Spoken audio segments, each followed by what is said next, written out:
একটি আঘাত আর তাতেই বিস্ফোরক হয়ে উঠতে পারে পুরো মধ্যপ্রাচ্য। এই অঞ্চল যেন এখন জ্বলে ওঠার অপেক্ষায় ফুঁসতে থাকা এক আগ্নেয়গিরি।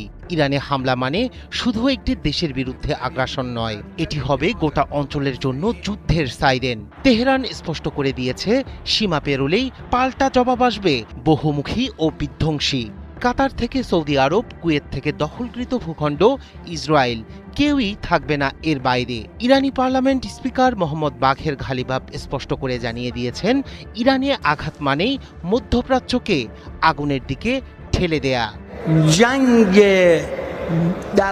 চলমান বিক্ষোভের মধ্যেই ওয়াশিংটনকে কড়া হুঁশিয়ারি দিল তেহরান। ইরানের পার্লামেন্ট স্পিকার মোহাম্মদ বাঘের ঘালিবাফ স্পষ্ট করে জানিয়ে দিয়েছেন, ইরানে নতুন করে কোনো সামরিক হামলা চালানো হলে তার আগুন ছড়িয়ে পড়বে পুরো মধ্যপ্রাচ্যে।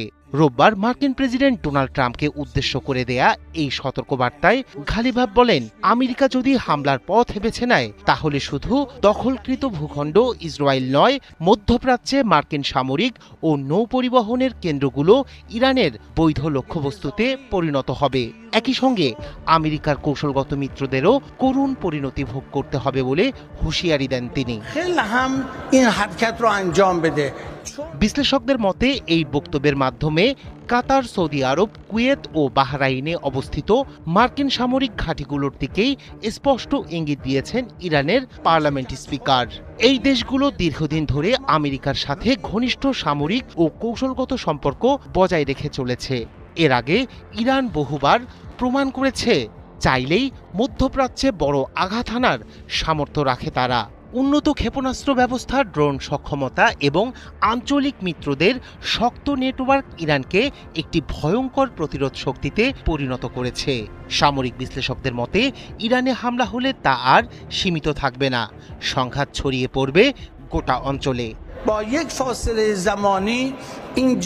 নিরাপত্তা বিশ্লেষকরা বলছেন, ইরান মধ্যপ্রাচ্যে হামলার কথা বলছে যুদ্ধ শুরু করার জন্য নয়, বরং যুদ্ধ ঠেকানোর কৌশল হিসেবে। তেহরানের দৃষ্টিতে আমেরিকা ও ইসরায়েল তাদের নিরাপত্তার সবচেয়ে বড় হুমকি, কারণ মধ্যপ্রাচ্যের বিভিন্ন দেশে থাকা মার্কিন সামরিক ঘাঁটি ও নৌবহর ব্যবহার করেই ইরানের বিরুদ্ধে হামলা চালানো হতে পারে।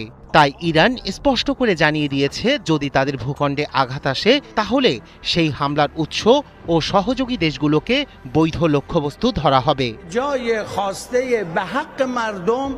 এই অবস্থানে আঞ্চলিক শক্তির ভারসাম্য বদলাতে এবং মার্কিন প্রভাবকে সীমিত করতে চায় খামেনি প্রশাসন। পাশাপাশি অভ্যন্তরীণ চাপ ও বিক্ষোভের সময়